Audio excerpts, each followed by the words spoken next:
Any mentor can only go so far. Eventually, the hero or heroine must face the unknown alone. Like Merlin to King Arthur, Glinda to Dorothy, Dumbledore to Harry Potter, Obi-Wan Kenobi and Yoda to Luke Skywalker, and Alwyn to Emma. Our Lady with her bones in a box not only shares her bones with second husband, the Viking King Canute, she shares them with a third figure whose name is also painted on the mortuary chest in Winchester Cathedral, Alwyn. That tells us how important Alwyn was to Queen Emma. There's also a spot in the cathedral that tells us even more about this special relationship. A small stone ledge, rather insignificant in a cavernous cathedral, but not insignificant to Emma. Upon this ledge of limestone once stood 16 statuettes, notable figures from ancient Saxon England, 8 sets of pairs, 4 pairs on each side with the Virgin Mary and Christ in the center. The statuettes were destroyed during the dissolution of the monasteries by King Henry VIII, and if any remained, Cromwell's forces in the 17th century English Civil War finished the job. The figures on the left side were from the earliest Saxon period. Those on the right side were associated directly with Queen Emma. Ethelred with son by Emma, Edward the Confessor, and Canute with son by Emma, Harthacanute. There they were, Emma's 4 kings standing together. And, as in the 6 mortuary chests that tower over the high altar of Winchester Cathedral, there on the ledge with all those kings was, once again, one woman, Emma of Normandy. Remarkable. A remarkable story of a remarkable woman who left her mark wherever she went, reminding us that woman, possessing as she ever does an all-powerful influence over the events of her day and ours. I was struck by something else that day I stood there. Emma was not paired with either of her husbands or her sons. Who stood with her? And before her 4 kings? Alwyn. When I saw this, I was amazed. Because the figures were destroyed, how do we know who stood where? Any written record is long gone, but their names and their order survived, carved into the ledge to designate where each statuette was placed, carved letters from 1,000 years ago, almost faded away. But if you look closely, you can still read them. What fun! So why did Emma and Alwyn stand together? No one truly knows. I believe it was a tangible reflection of the special relationship between mentor and apprentice. If you've been fortunate to have a mentor in your life, you understand. One is fortunate indeed to have a mentor. You may have one now, or you may be a mentor to someone else. In my novel, I not only made Emma a mother figure to her great-nephew, William the Conqueror, I made her his mentor. We don't know if she was, but we don't know if she wasn't. So when you write your own novel, you can do it any way you want. So how might Queen Emma have mentored a young William of Normandy at an important time in his young life? Let's peek into Falaise Castle to hear Emma of Normandy. As time grew closer to cross the Great Channel, the distance between Ethelred and me had grown as well. No doubt the king knew what awaited him in England.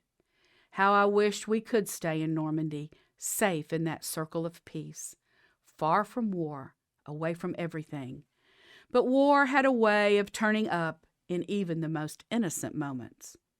Late one afternoon, I was in the drawing room, stitching, when I was interrupted by loud voices. Young William burst through the doors of the great hall, bruised and bloodied. Edward and Alfred close behind. "Aunt Emma! Aunt Emma!" "In here," I abruptly stood, setting down my hand frame as William ran toward my voice. "In the grove," he breathlessly pointed toward the window as he threw his arms around me. "By the river. Edward." "Edward what?" I drew my young nephew closer, then gently pulled his chin up with my finger so his eyes met mine. Edward and Alfred rushed in. William clung to me, then peeked around my skirt. He said my mother tanned filthy hides, that all I'd ever be is a bastard. My heart hurt for little William. I was ashamed that one of my children was the cause of this. Edward, how could you do such a thing? Edward looked down. Answer me. Edward defiantly turned his gaze out the window. I turned to my youngest son. Alfred, what happened? William gave as good as he got, Alfred declared, clearly proud of his young cousin. Edward shot his brother an icy glare. But it was all play, Alfred added, desiring as always to be peacemaker. Edward, I said calmly, someday you will be King of England. A true king is gracious and generous, especially to those of his family and his house. Edward shifted his weight, yet remained quiet. Your cousin William shares your blood. Never forget. I looked down at my great-nephew. William, never let anyone make you feel less than you are. Edward turned toward the door. He stopped, looked at me, and gestured to William. Here is the son you wish you had. Edward stalked out, Alfred close on his heels. Sit down, William. I gently guided my nephew toward one of the great chairs by the hearth. I hid a smile at this young boy sitting in such a big chair, his feet barely touching the floor. You had a fight today, did you not? William jumped to his feet. It wasn't my fault. He called me bastard. I had to fight. William? My voice rose softly as I placed my hands gently on his shoulders to guide him back to the chair. Look at me. I poured water from a pitcher into a small basin, then pulled a handkerchief from my dress pocket and dipped it in the water. I bent low and began to lovingly clean his face, straightening his hair with my fingers. I began to speak. One day you will be the Duke of Normandy. William wiped the remnants of his tears with the back of his hand. Be proud of who you are. Proud? He looked up in anguish. Proud my father didn't marry my mother? They all mock me. I had to fight. William, get hold of yourself. Never stop defending who you are, but learn how to fight. Be clever. Be cunning. My little nephew gave me a look of puzzlement. Let me tell you of my own mother and father, I said, as I began the story. My parents were joined by an old Danish custom not blessed by the church. And so I and my brothers and sisters were often whispered about. Years later, their union was sanctioned by the bishops, but no one forgot. My voice trailed away. Your mother is gone, I continued, wiping a stray tear from his eye, but you have always had those who believe in you, like your father and your mother and me. I stepped to my father's great table, slid my hand under the lip of the table, and pushed out a concealed drawer. I removed a tiny key, then approached the hearth. Little William watched intently, curiosity flooding his young features. In the wood of the side mantel, I ran my fingers down until I felt a small indention. I pressed it, and out popped a little compartment. Inside was a delicately carved wooden box. Gently lifting it out, I placed it on the mantel, inserted the key into the tiny lock, and opened it. William, this is the signet ring of the Dukes of Normandy. I lifted the ring from the box and held it for him to examine. What do you see, William? A shield with 2 lions. He looked at the ring, then pointed excitedly at the tapestry above the mantel. Like the picture.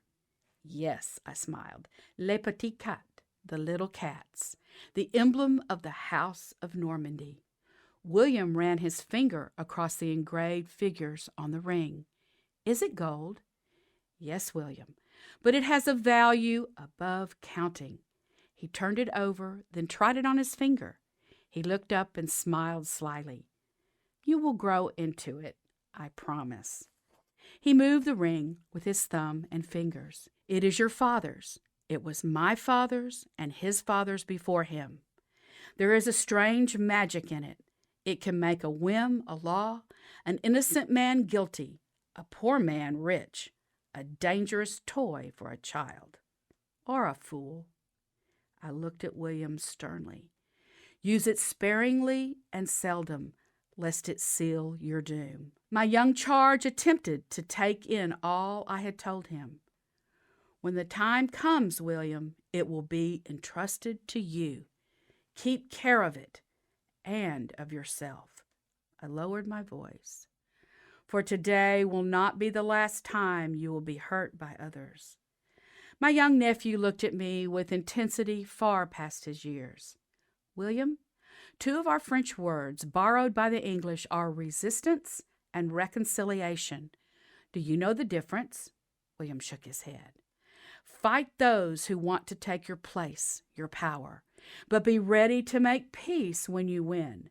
This is what my father taught me, what I teach you. Do you understand? I think so, I smiled fondly. 'Tis a lot for a young boy to know. He stiffened his shoulders indignantly. I'm almost 8. Oh, yes, I tweaked his nose. I forgot.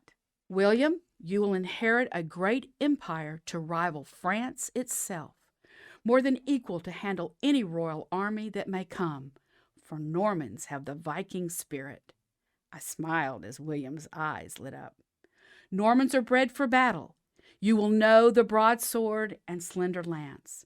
You will train to fight on war horses, for we are people of adventure and conquest, from Mont Saint-Michel all the way to the holy city of Rome. But we are also a people of religious devotion. Never forget, Normans build both castles and abbeys. William looked down at the ring, turning it once more in his hand.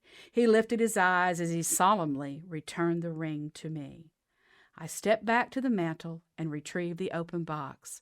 I put the ring away and turned to him once more.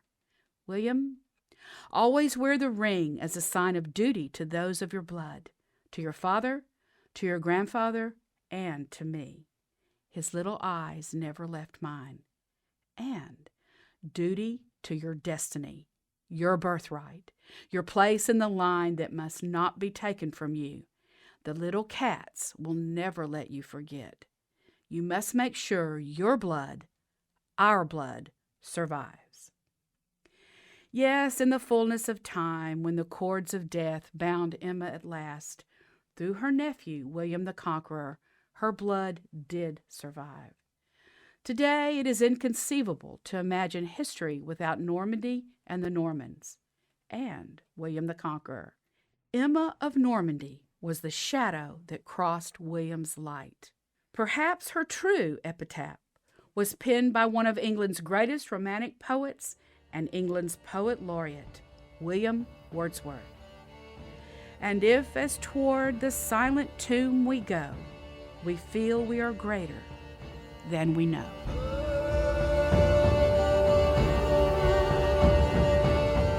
Join us next time for a game of chess that would set a course for England.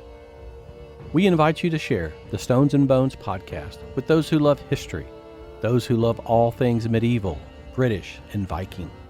Follow Stones and Bones on Facebook and Instagram for exclusive content and to stay up to date on new projects and releases. Don't forget to tag Stones and Bones and use the hashtag SBPodcast so we see your post on social media.